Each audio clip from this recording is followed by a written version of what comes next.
Hello and welcome. This is Navigate the Narcissist co-parenting coaching course, and we're in session 9. And I'm going to share my screen with you. Hi, I'm author and life coach Grace Wroldson. I'm the author of several books available on Amazon, including Co-Parenting with a Narcissist, 7 Self Rules to Stay Sane.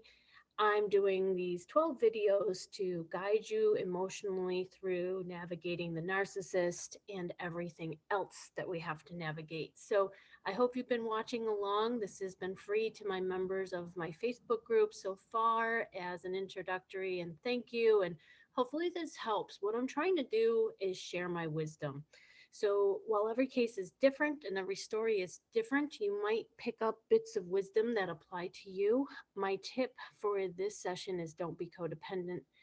And what I mean by that is don't be codependent with your child or children. So if you've gone from a narcissistic relationship, usually it's the empath with the narcissist or the codependent with the alcoholic or the codependent with the narcissist.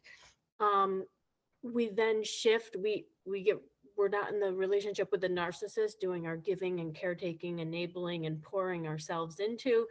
We do that then with our children, which can be a total trap for them and for us. So be independent, healthy, and whole, and work on your codependency. If you don't think you have it, please check again, because self-righteousness had me saying that for 10 years that he had the problems and I didn't. And that self-righteousness held me back from getting the help that I dearly needed, not even seeing that I was vulnerable, weak, and victimized. I didn't even know I was being emotionally abused or coercively controlled or silenced by a sociopath or even being narcissistically abused. So think again. If you don't think you have this tendency or this trait, look it up. We're doing the Navigate method. I just designed this as a framework to help guide you through my best practices. So we're not going to do it alone. We're getting support, always safeguarding our custody case, moving from victim to survivor to thriver, being in the know of the tactics, being able to name them, which reduces triggers and trauma, gathering our evidence and documenting like a pro. You can't fix crazy, but you can document it, acknowledging our mistakes and shoring up our weaknesses, finding them, fixing them, taming our emotions and reactions. Um, Got to be cool, calm, and collected. And we also can survive this by staying sane. And that is our key here. You could go insane from all the insanity, or you could stay supported and stay sane through having to co-parent with your own personal terrorist or a mental terrorist. So we want to focus on enjoying our time with our child or our children and focusing on what matters, building our bonds, the trust, memories, passing love back and forth. And, this whole course is self-work, self-help, but self-work is the most important work you will ever do. If you're in video 9, welcome. Go back, watch videos 1 through 8 so that you see what I'm trying to share with you, and do the worksheets, which in this course you could be answering these questions, typing them up, and really seeing for yourself what's going on. So please read my disclaimer in the video below. I'm not a therapist. This is a support for any mental health issues or crisis work. This can't replace what you need if you need it in terms of mental health, and it can't replace legal advice or getting a lawyer for a custody battle or co-parenting with a narcissist. I can't tell you the value of having legal consultations on your case. It definitely empowers you, moves you out of victim into, hey, you have choices and rights too, even though the narcissist thinks you don't have any rights and they're entitled to everything. Well, I'm going to say that you do have rights and you're entitled to something, which is a surprise to them. You can check me out on my website, www.gracewolson.com. Like and subscribe. I share with you my story, but all of my stories are written self-help style. So I share the lesson that was learned, the valuable, hard-won, hard-learned lesson, and I write it down. So these aren't the story of my drama, trauma, and chaos. This is the story of my breakthrough. So I overcame some things. I was courageous. I saved my own life. I had a lot of awakenings, and I share with my secrets, my secrets to surviving it all. So check out my books on Amazon. In session 9, we're going to talk about navigating and juggling. So you're going to be doing a lot. You're going to be navigating co-parenting abuse if he's angry and you're the target of blame. You're going to be navigating family court failures if they can't detect the high conflict person or the abuser, and if they do orders for normal people that won't even work for you.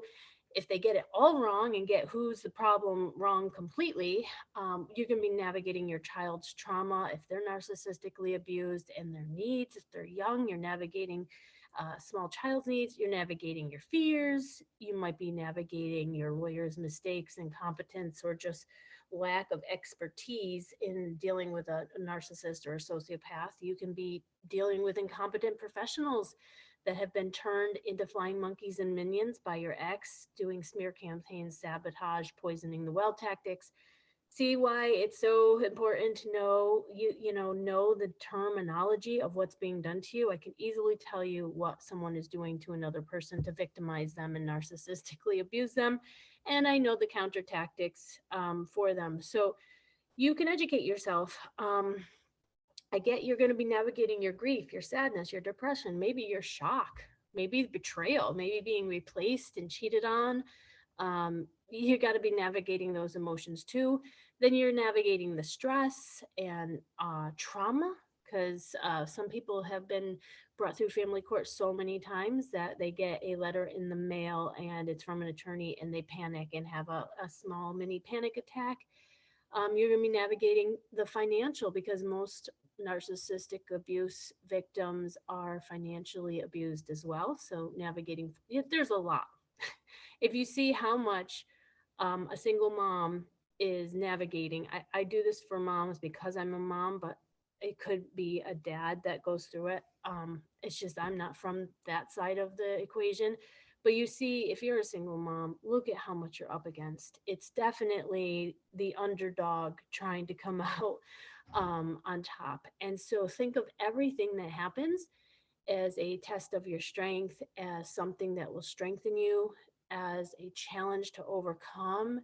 Think of everything as this is where you're going to practice your tools if you have a program, or this is where you're going to learn to ask for help. Again, if you are self-righteous and you are not getting help because you don't think you need it, then you aren't getting more input into your situation than what you're coming to the table with. And I'll talk about that. Like, when we were attracted to the narcissist, we came as ourselves, but like the caterpillar to the butterfly, we have to stop crawling around codependently on the ground.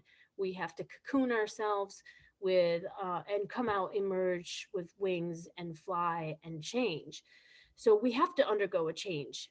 We can't be that same person that got into the narcissistic relationship. And over my years of seeing this play out, I see that people get into a relationship with a narcissist when they're very vulnerable, like their mother died, their boyfriend broke up with them, something happened, and they're vulnerable. But a healthy, strong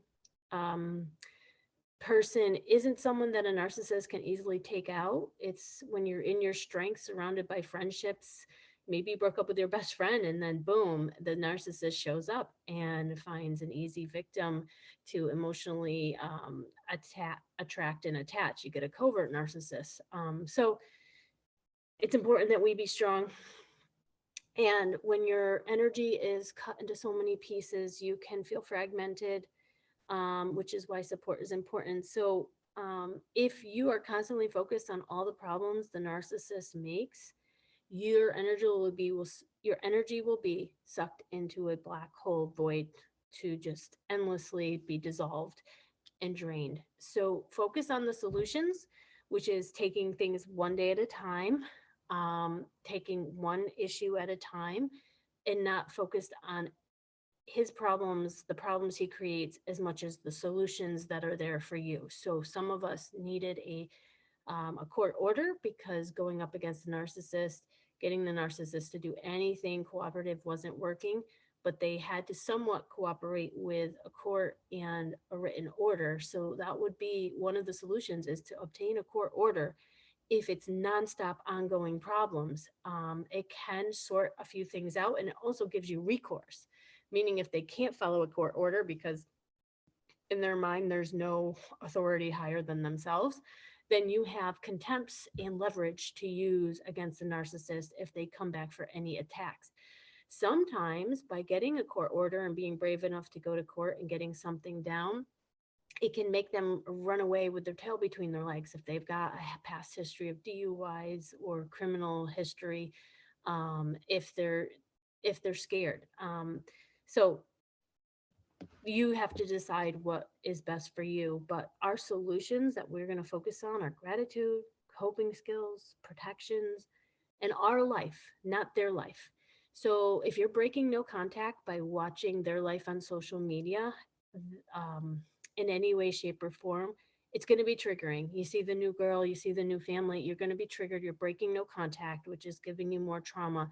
And your superpower is to ignore them. Your superpower is no contact, where they can't affect you. So if you're watching them, you're going to be affected. And by not watching, and not caring, getting to that place of not caring more about your life than you care about what they're doing with their life.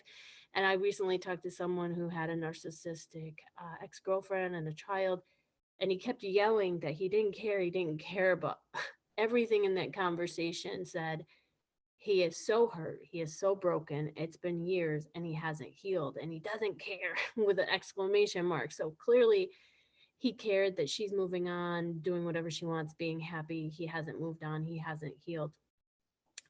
So running away is not necessarily the best thing. If you can get away from a narcissist, great. Try to stay away. Don't be hoovered and hooked back in, or baited, or gaslighted, or given a word salad with false fantasies and pictures and false hope. Stay away. Be as strong as you can. I get that you have to get to that place of really understanding what a narcissist is, and who you are in that relationship. So your life matters. What you're doing is what's most important to you, not what they're doing. And get that really straight and clear with yourself. Uh, we have to watch out for codependency. I got to spend some time talking about this because I got codependent with my child after I got out of a codependent relationship. And so the problem was me. And I didn't recognize that I had a problem with codependency, and that it would go to anyone that was near me. I'd enable them. I'd pour all my time, energy, resources into them. I'd be dependent of, if they were happy, then I was happy. If they weren't happy, then I wasn't happy. So I had to work a healing program on codependency to watch out for caretaking and overgiving and overdoing and over attaching. We've got to give our children roots and wings. So don't be codependent with your child. Try Codependence Anonymous, Al Anon, ACOA. Get a sponsor, because my sponsor will always say, raise the child that you have, not the child that you wanted to have. You have to be in reality, and your child may not need what you needed and what you need to be raised. So all children are different. Another thing to watch out for is, don't put your custody case on your child, that it's riding on something they say, something they report. We made this mistake, my child's therapist and I, of having her speak up to her dad. Now, never, never, never would I ever do this again. She was so traumatized at the thought. She'd melt into tears in a ball, shaking. She can't speak up to her sociopathic dad. He silences her. His needs are so important, and he's emotionally abusive, mentally abusive. It's better for her to go along to get along. So don't expect your child to speak up to someone that you're completely afraid of, and that you don't even want to speak up to, because they are vicious verbally. They'll attack, they'll point the finger, they'll deny, they'll play Darvo. Learn what Darvo is. Deny, accuse, and reverse, victim and offender.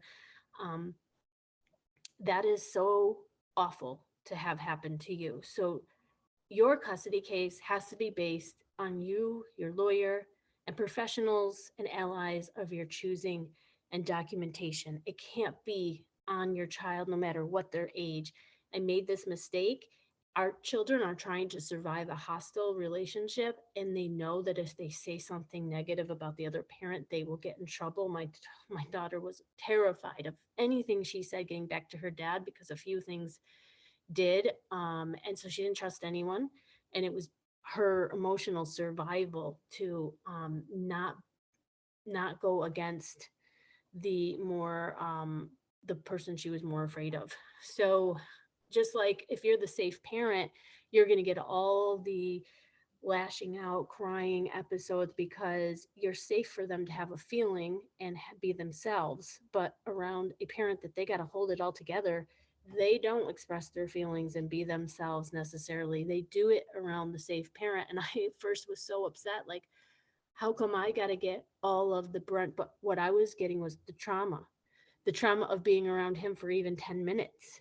So I had to feel honored that I was the safe parent and be able to take watching someone in pain, but not go into their pain with them. And that's the key of this. So just because our relationship ended with the narcissist, it doesn't mean we are instantly healthy. We can still be codependent and take our codependent selves wherever we go with whoever's around us.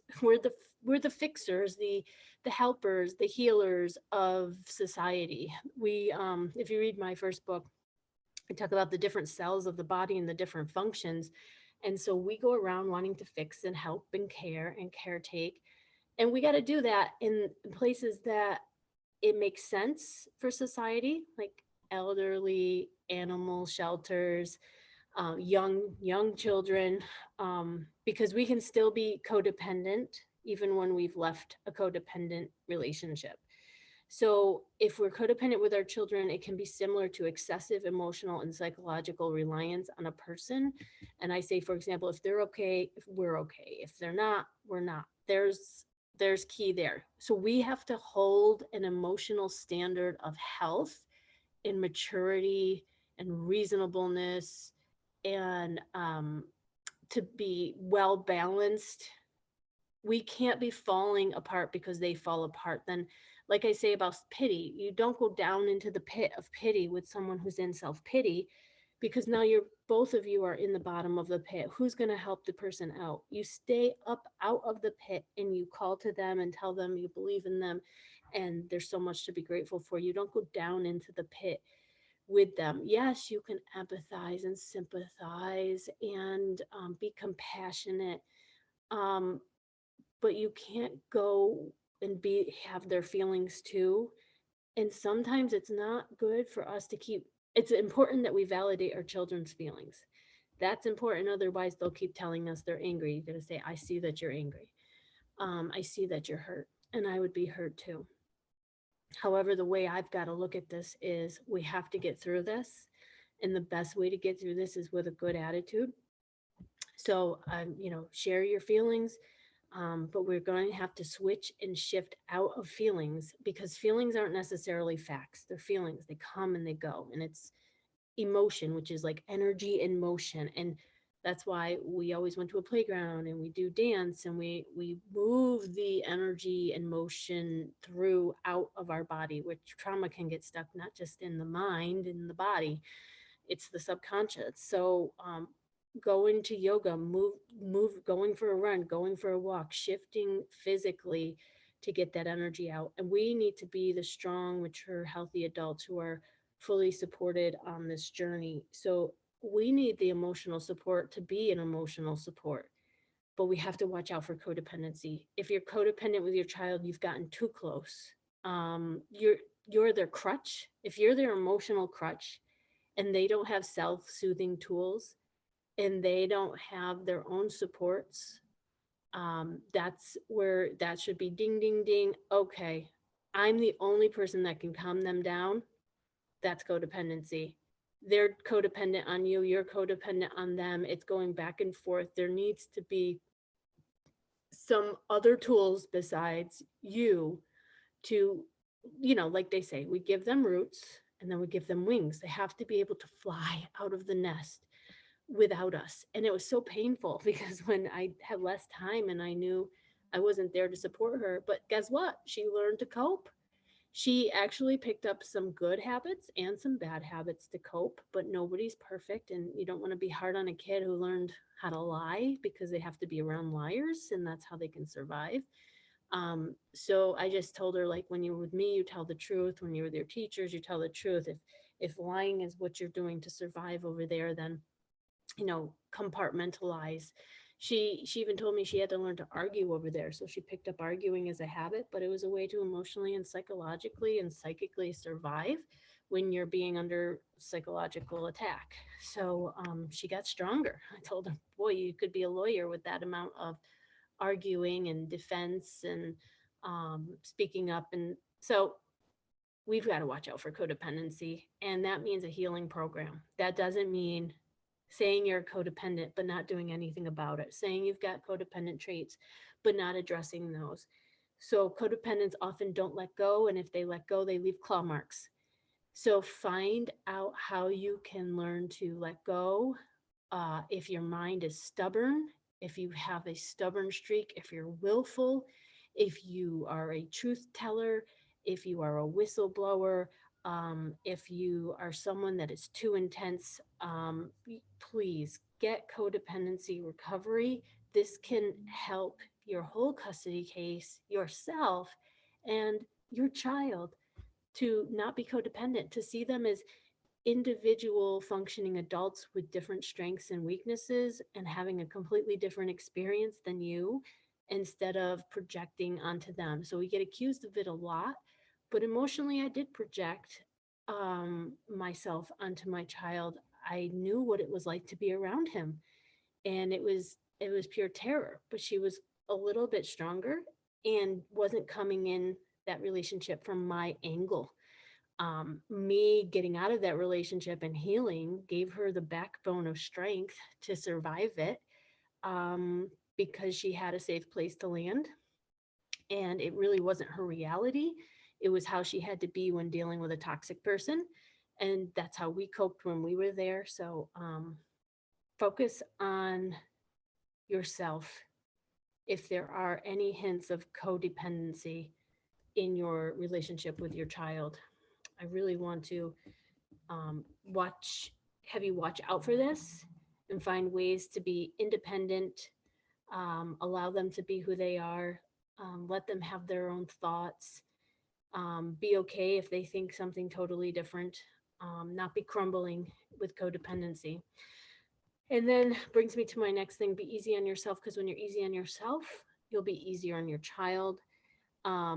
If you're too serious, hyper focused, obsessed with winning, controlling, micromanaging, I was called the helicopter mom. It was even hard for me to let her go to a Head Start. I actually was in the car sitting at the end of the road. I knew I had to launch her out into the world and sit back and let her learn, let her be successful. And so it was hard. It was really hard when she was little. But I did it.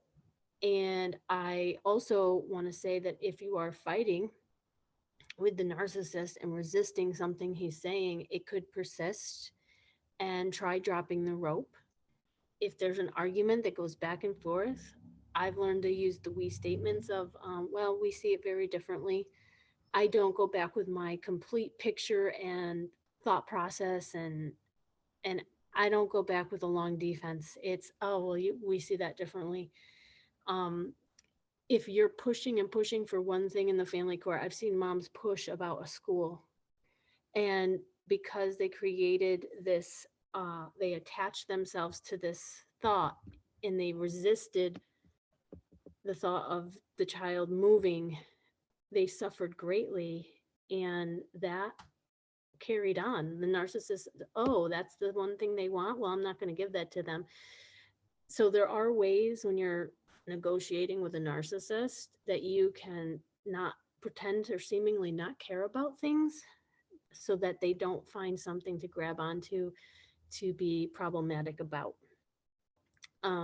And like I said, we have to, this is a very serious thing, it can be very upsetting. We're talking lawyers, suits, paperwork, black and white. And if you let this get to you and how hard this is and how serious this is, it can get to you. But if you decide that you are going to watch a comedy after every court battle, you are going to lighten up and practice program tools like Easy Does It or Don't Make a Mountain Out of a Molehill. If you're going to change who you are on the inside, which means that you've probably healed from some trauma. If there's so much trauma wrapped up, it can be really hard to go through this. Um, we want to show up as the most healed, best version of ourselves that isn't creating or part of the problem and the conflict. And that's why it's important to see yourself. What's your part in this conflict? Do you think you know best? A judge hates that when one parent thinks they know best. They'd rather have evidence and see it from both sides. Can you see it from the other person's side? And that was important for me to see it from the narcissist side. It's like, okay, he wanted the best school because it helped him feel good about himself as a dad, that he was contributing. And that was his version of love, is spending that money, but then complaining about spending the money. So can you see it from the other person's side? Maybe they've lost you, the marriage, the relationship, their child. They've had to run away. They lost their job. They've lost so much. A lot of court can be just a battle for their self-esteem. It could be two things or both. It could be they're trying to punish you for leaving them and just you're the target of blame. They're going to dump everything on you. Or they've lost their self-esteem because they lost the relationship and you've triggered them by rejecting them. They've been rejected often. So rejection is a huge trigger and pain point for these guys.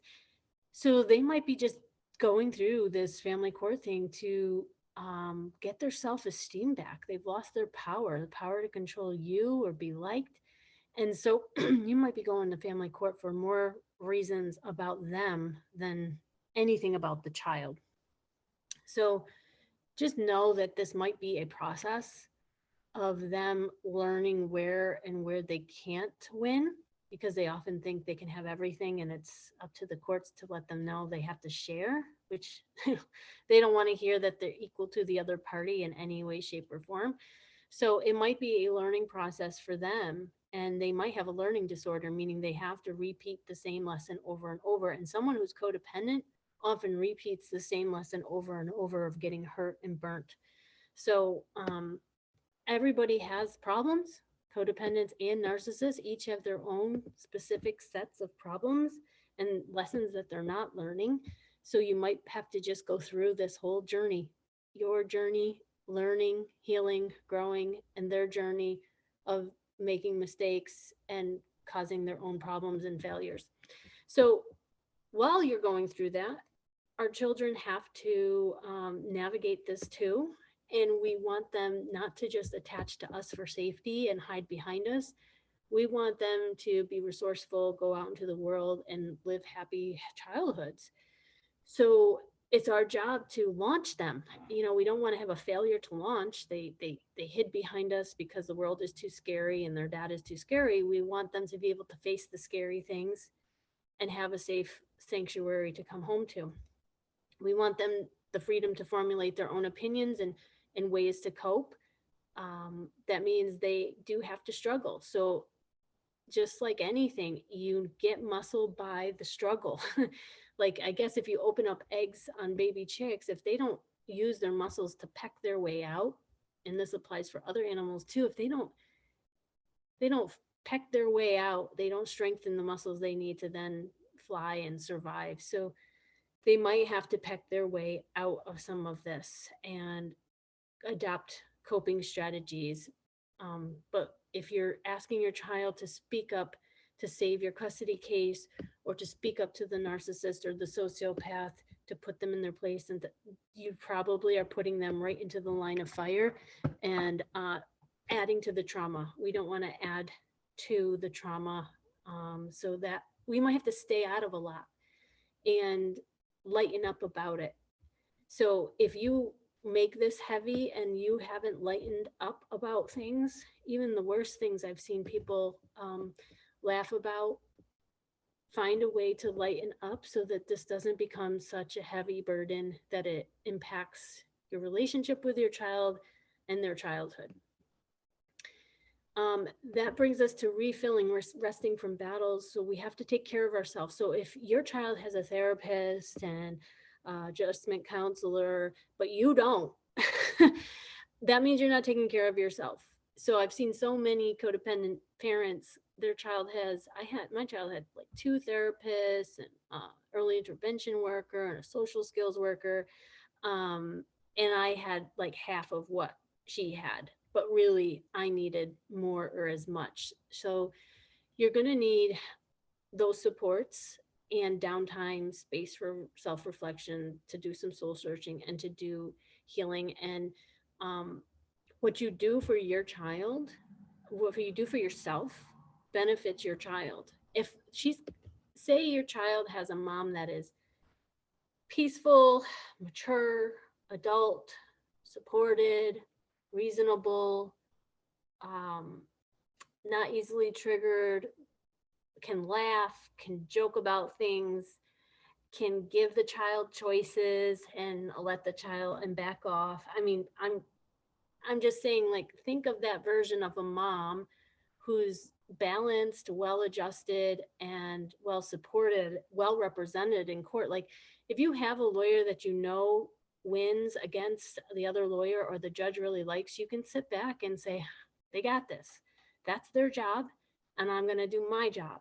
So you can relax a bit. So find the people that can support you so that you can relax a bit. That's why another reason I don't recommend self-representation. You can't relax and be a mom when you're preparing for a court battle all the time and you're your own paralegal and you have to research laws. You're in battlefield mode. And to have a mom that is so stressed out really does affect the child, to see that the mom is under severe amounts of pressure and expectations and stress. So refill, rest, get the support that you need for this journey. I talk about empowerment so that we can stop showing up as helpless victims. Yeah, we have been victimized. Yes, there's abuse, but knowledge is power. So you now know the key terms, what hoovering, breadcrumbing, gaslighting is.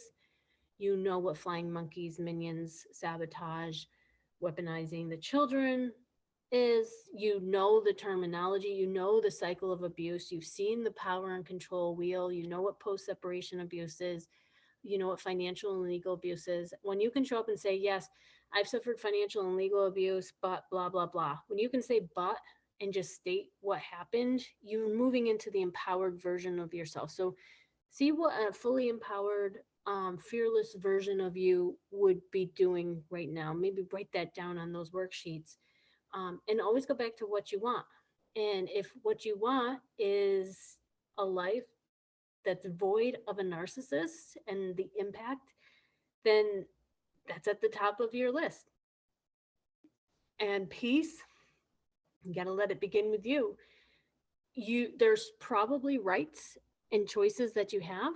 You can write down, these are my rights and my choices, and I'm choosing not to exercise certain rights so that we don't kick the hornet's nest, kick the bee's nest, that we don't back the porcupine up into the corner, that we don't threaten a scared bully. You know what your choices are and that you are making conscious choices. And I say, be a thriver. You have to survive and do some thriving.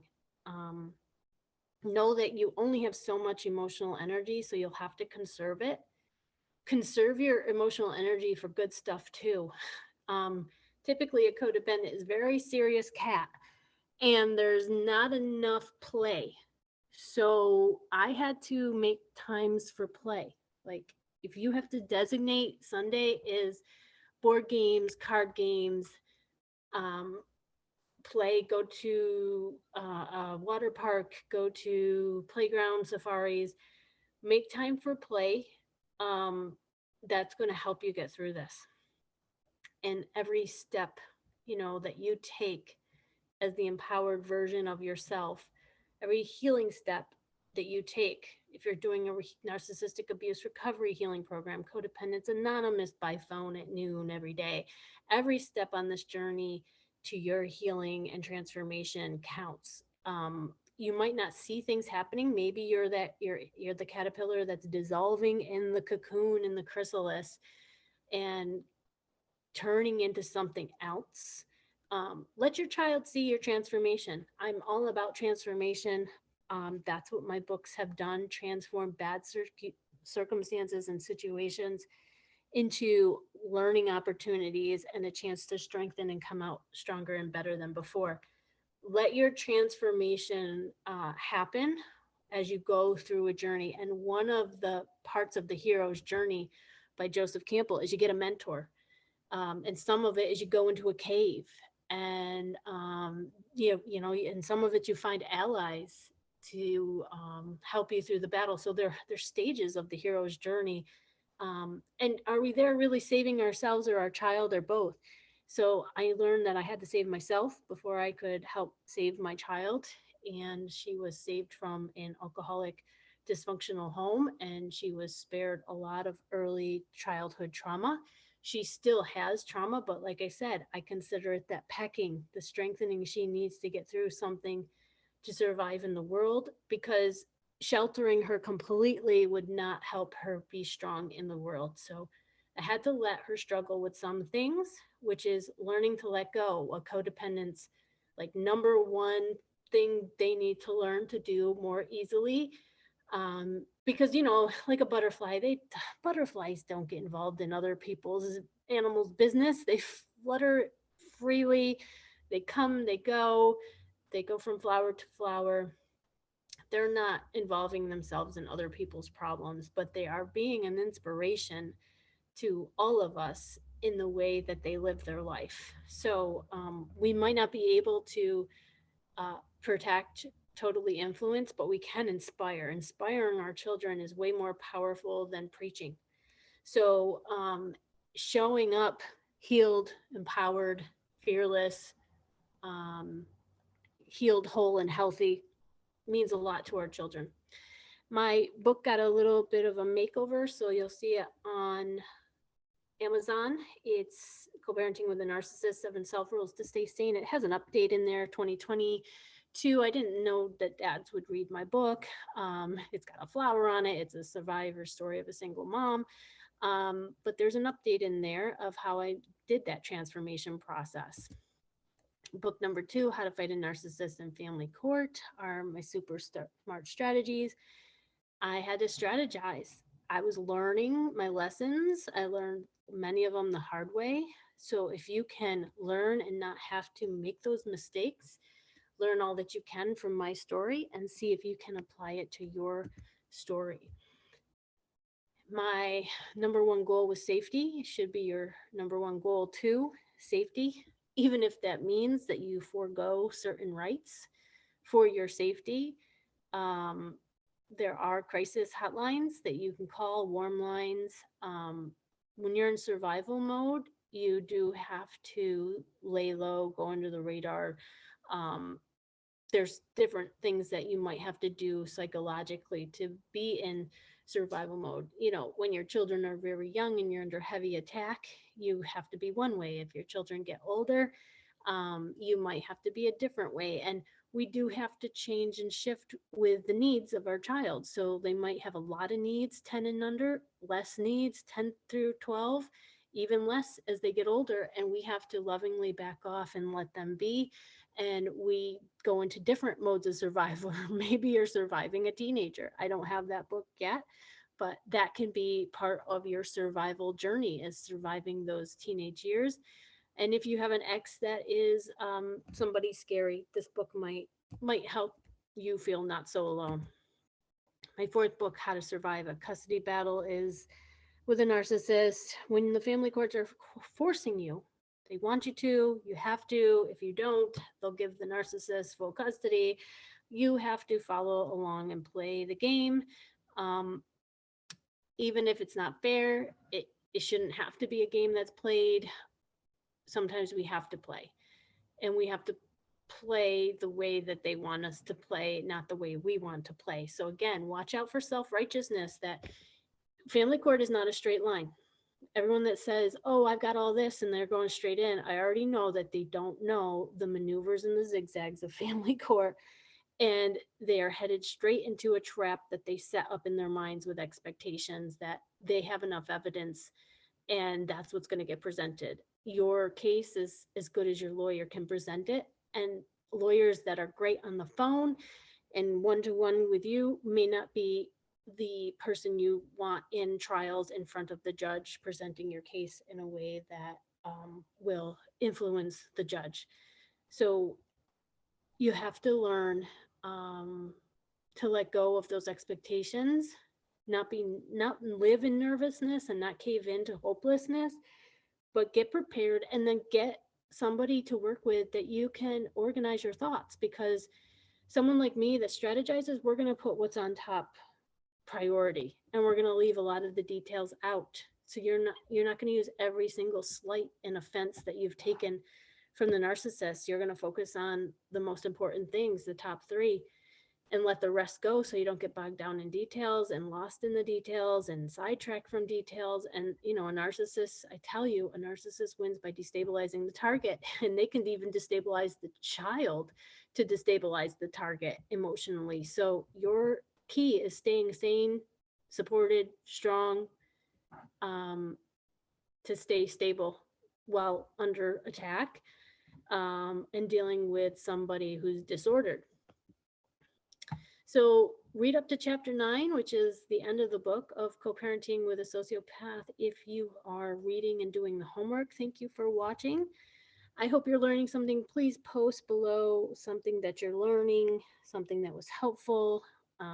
Watch session 10 that's coming soon. Join me on Facebook, Co-Parenting with a Narcissist support group for moms. Please post anonymously so that nothing can be traced or tracked or used for social media in your custody case to paint you in a negative light.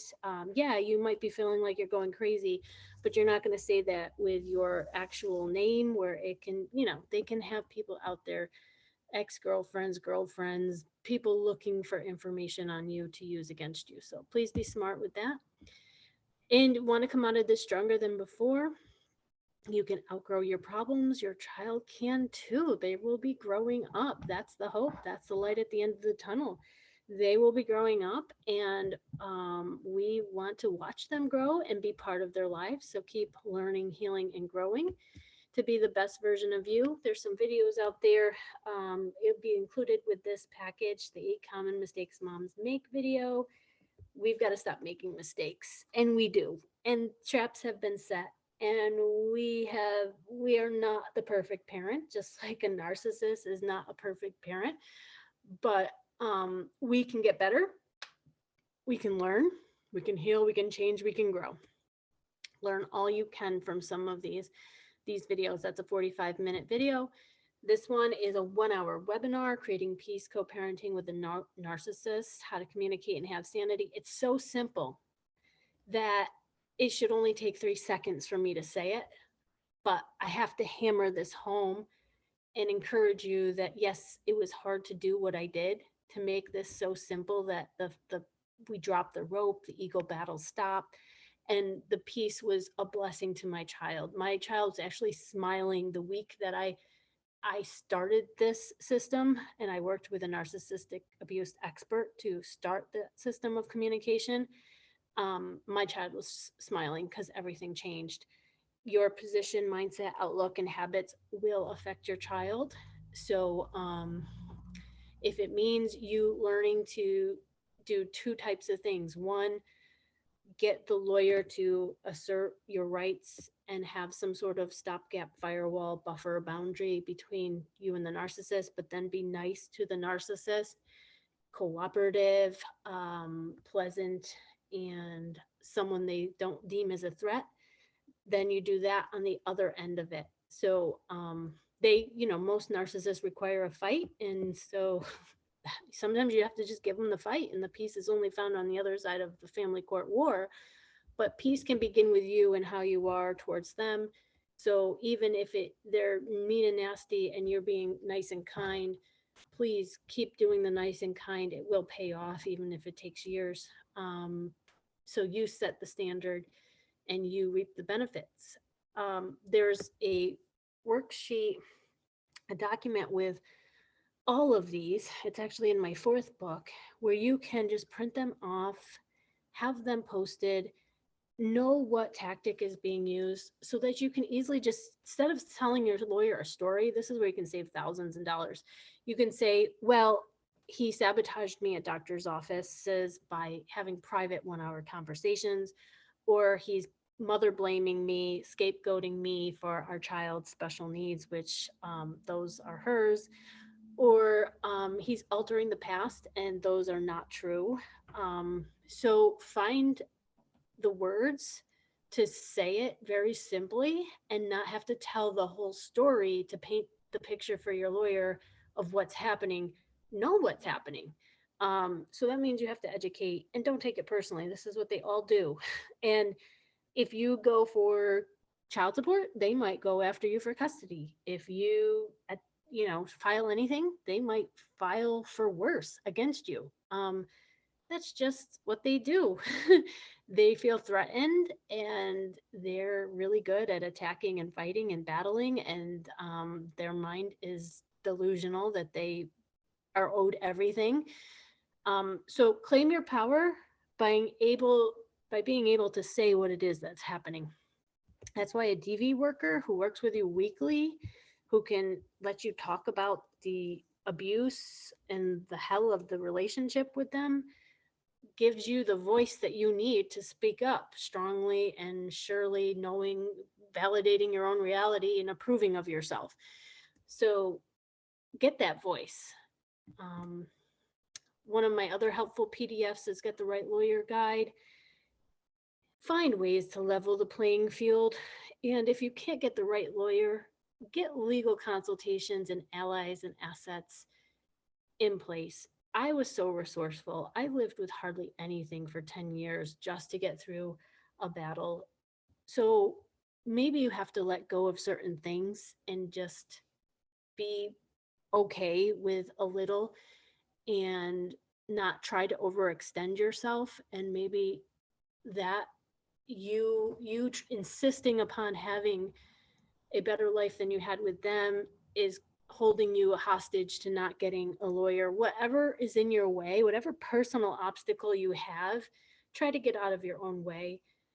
So many women and mothers that I coach have limiting beliefs about getting a lawyer. There are ways, and that lawyer guide really talks about clues and ways you can ask and find help. Hopefully in 100 years, there'll be agencies that pick up these unfair cases for the disadvantaged and fight as hard as a narcissist paying 100 grand for a lawyer would fight. Hopefully there's a system in place that processes abusers through, and if they can't jump through the court's hoops, they can't get their supervised visits, and they don't jump through those hoops, they can't get any more. Well, right now, if there's not that in place, we need to get the right lawyer. And thank you for watching. Learn with me, heal with me. Please, if there was anything that was helpful, send me a message, subscribe, get more videos. If you subscribe, you'll be notified when the next one comes out. You can donate in the link below to my Patreon. I do send free books to mothers in dire and desperate need and help those disadvantaged, because I got help. So thank you for watching. I hope you come back for the next one, and keep hanging in there, mamas.